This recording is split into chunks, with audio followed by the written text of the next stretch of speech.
and it all started with an undergarment being placed on his head.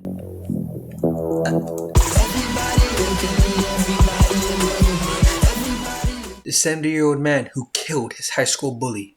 So guys, I've heard about holding grudges, but this guy, 70-year-old man who killed his high school bully, he held that grudge for years, man. He never got over that shit. It must have been top tier bullying shit, because, there's levels to this shit. So it must have been, like, all the way to the fucking moon, But goddamn, like, a 70-year-old man holding that grudge, damn.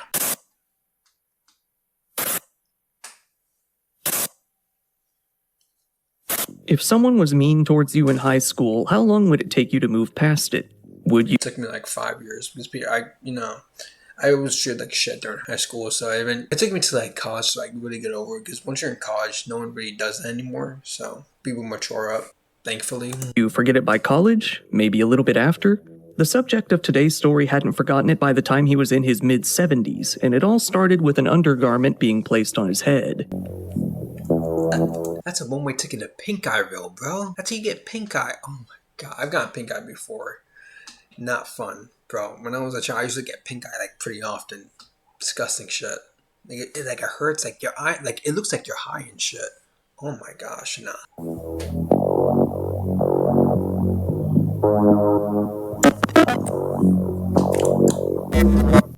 How long would someone normally hold a grudge? The truth is that depends on a whole lot of different factors. Most people still wouldn't find it that reasonable to still be angry about something that happened in high school when you were over 70 years old. However, the man in this story didn't quite feel the same way. This story starts all the way back in the 1950s in Madison, South Dakota. Attending Madison High School were two boys, Carl Erickson and Norman Johnson. The two students were fairly different, although they had a lot of chances to cross paths due to their extracurriculars. Norman was one of the star athletes at the school, while Carl was the student manager of one of the sports teams.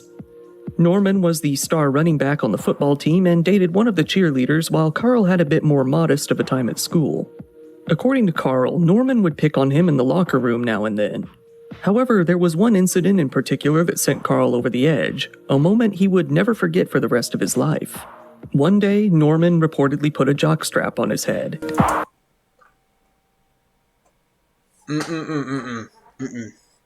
A sweaty, crusty, musty, probably has doo-doo stains, probably has some urine stains on that shit. Oh my god, no. The balls are one of the most dirtiest part of the body. No. There might have been some semen leakage too. No. Nope. A jaw strap on your head? No. That's really about it. While that might seem pretty tame by today's standards, considering all the horrible stories we hear about when it comes to bullying and hazing on a regular basis, it probably was pretty humiliating. At the very least, it was humiliating enough of an incident to carve itself into the back of Carl's mind from then on out. After high school, the two boys parted ways. Norman ended up playing football for Augustana College in Sioux Falls and got himself a bachelor's degree in education from General Beadle State Teachers College, now known as Dakota State University today. Ultimately, he earned himself a master's degree from South Dakota State University before deciding to return back to Madison. Once he got back to Madison, he went back to his old high school to become a teacher himself. He married his wife, Barb Halseth, the cheerleader he dated in high school, in 1958 at a local church in the area. The two of them went on to have 2 daughters, which brought them 4 grandkids. He even managed the Madison swimming pool and worked painting houses during the summer. He served on the Madison Community Hospital Board and the Lake County Red Cross the bully or the victim board. Carl didn't do too badly for himself either. He also went on to college, graduating from North Dakota State University, but he took a different path. He became an insurance salesman, working in the field for over 25 years. Somewhere along the way, he got married himself to a woman named Deanna, who he stayed married to for the rest of his whole life.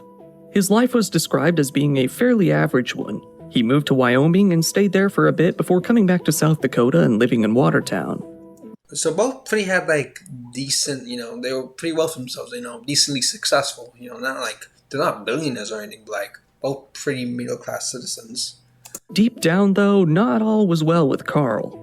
According to his brother, an attorney and city official in Madison himself, Carl had suffered from depression and had quite a problem with alcohol for a good while. He has said that, gradually, Carl had been slowly falling apart over a period of decades. Even after over 50 years had passed, Carl continued to focus on Norman as being the source of all of his problems. Now, being a depressed 73-year-old man with an alcohol problem, Carl did little more than ruminate on his hatred for Norman. He knew that Norman was still living in Madison and that he was widely respected and loved by many. Carl had wanted that for himself. He wanted to be the champion of his hometown. In reality, Norman very likely wasn't seen as quite the extravagant figure that Carl believed others saw him as. Carl had simply built him up to be that way in his mind. One day, without any warning, Carl decided that he couldn't handle it anymore. He decided that he wouldn't die of old age before exacting his revenge.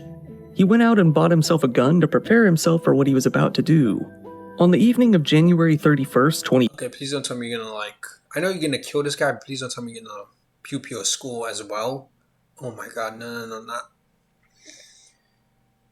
Oh my god, he's gonna kill. I hope he doesn't kill children. 12, Carl hopped into his car and decided to take the drive back home to Madison. It wasn't a long drive, being just over an hour. Nowhere along that drive did Carl think that killing Norman might not be worth it after all this time.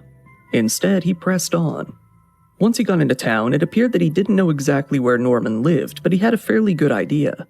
He made his way into Norman's neighborhood, and according to some of the locals, he was seen going around from house to house with a flashlight, peeking into windows as he apparently looked for someone. Eventually, he found Norman's house at around 7:30 p.m. Just like any other neighbor would, he simply walked up to his front door and rang the doorbell. Norman answered the door himself. With it having been so long since high school, Carl didn't immediately recognize him. He asked him if he was Norman Johnson, to which Norman responded that he was. Carl then pulled out his .45 caliber handgun, aimed it right at Norman's face, and shot him twice from a very short distance away. Norman died instantly and collapsed in the doorway to his home. Norman's wife came into the room and found him lying there on the floor. When she looked out the door, she saw Carl slowly walking towards his car parked outside. He hopped in and drove off. Rumors began to spread wildly immediately after as the police made their way out to the scene. One of Norman's neighbors said, "Everybody you ever talked to, everybody was tense. There were so darn many rumors flying around. Everybody I talked to had their guns loaded. It was just bizarre. Facebook's a good tool, but in cases like this, there were some pretty wild rumors and accusations out there. Some people began to claim that there were actually multiple shooters and that they were on the prowl for more victims. Others claimed that several more people had been shot as well. Some even stated that someone was going around targeting retired teachers. It got to the point where many of the retirees were called and told to be on alert that night. Norman's widow wasn't quite sure what to believe herself, given that the attack had been so random. She later said, "It was horrible. I hope I come out of it. It's been terrible." It didn't take the police long at all to find Carl, as they tracked him down and arrested him that very night, presumably at his home. He made no attempt to flee or deny his involvement at all. When the police took him in for questioning, Just brutally honest, I did, I shot him. Yeah.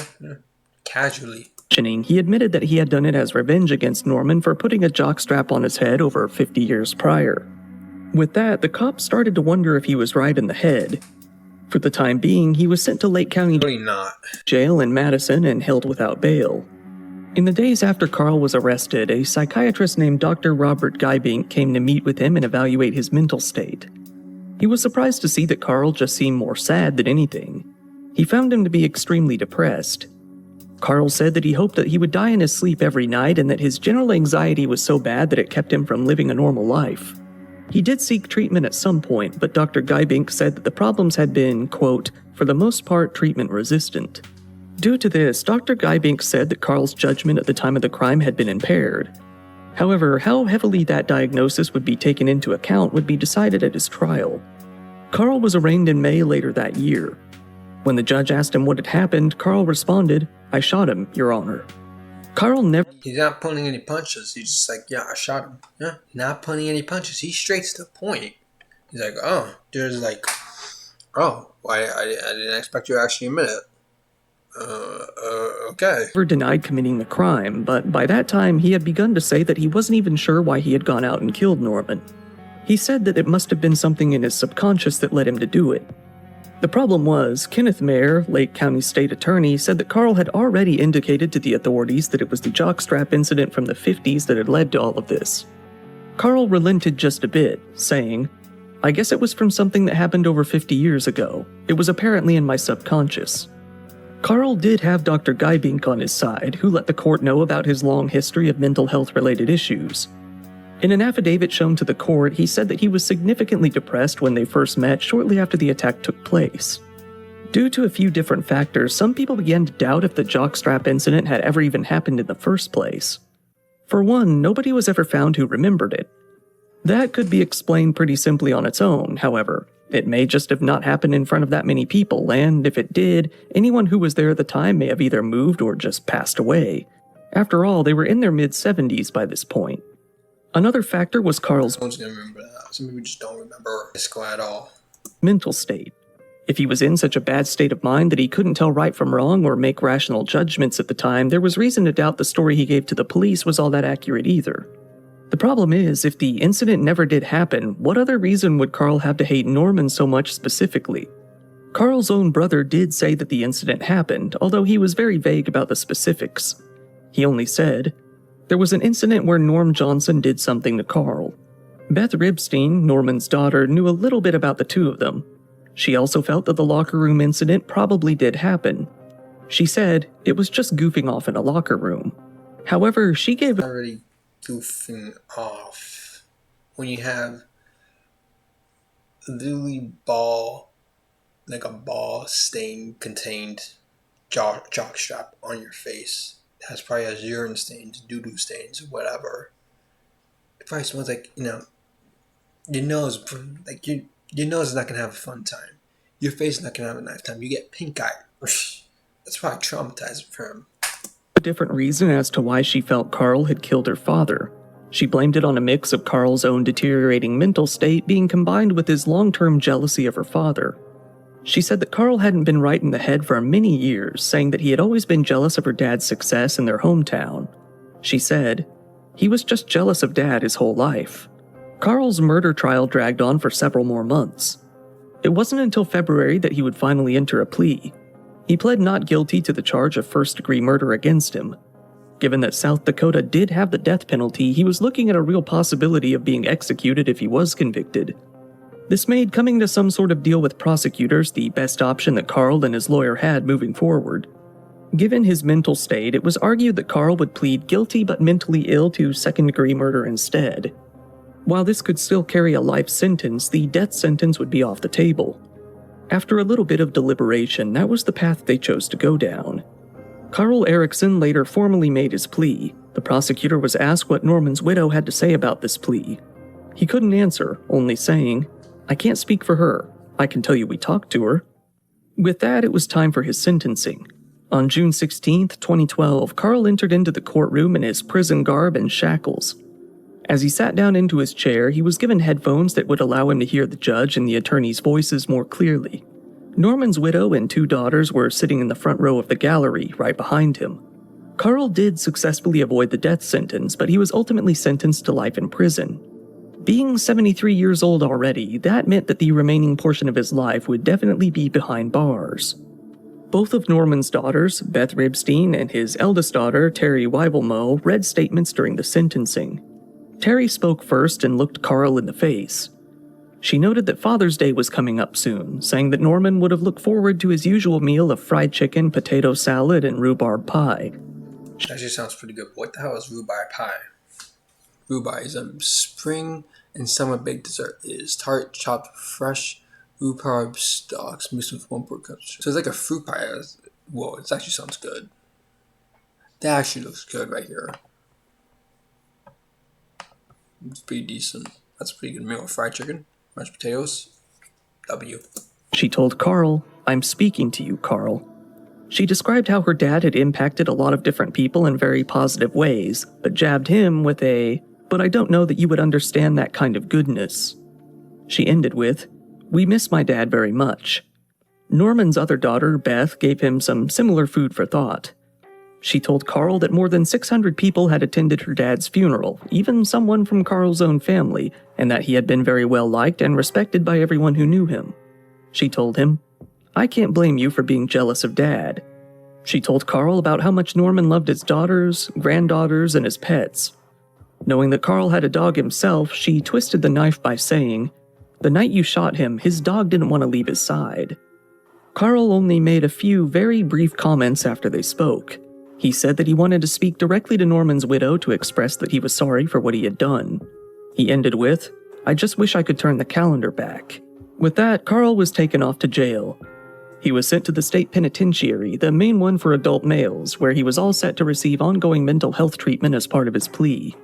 Going by the most recent records available, Carl is still alive in prison at the time of the writing of this video. That means that he is now 87 years old, still serving out his life sentence.